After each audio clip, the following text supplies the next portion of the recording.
President Trump tonight in Montana said Democrats don't have a viable message with little more than 2 weeks to go before the midterms.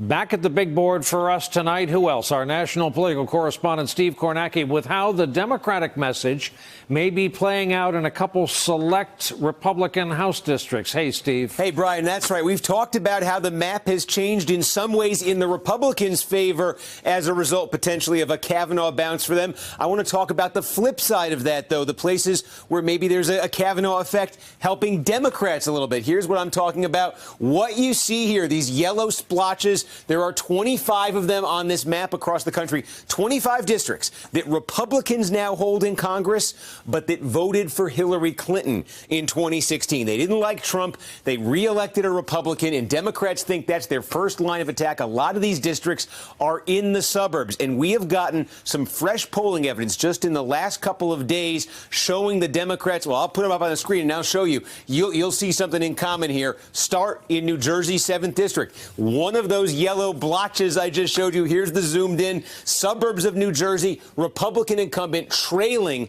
by 6 points in this district. Take a look down now. This is just outside Philadelphia, Bucks County, Pennsylvania. Republican incumbent trailing by 7 points to a Democratic challenger. Take a look at Virginia's 10th, right outside Washington, D.C. Suburbs, Republican incumbent down 7. Take a trip out here to Colorado's 6th district, Denver suburbs, Republican incumbent under 40%, sitting at 38%. How about the Kansas City suburbs on the Kansas side? Johnson County, Republican incumbent 9 points down, under 40%. You start to add that together, and again, what you see is this list of 25. It does not take long, Brian, just looking at the lay of the land right now, that type of district, it doesn't take long to look at this and see at least a dozen very rosy prospects for Democrats to pick off. Every one of these they win would be a pickup, and to get that 23 number pretty quickly in the range of, 10 to 12 seats, and with other opportunities besides that to cut it even further.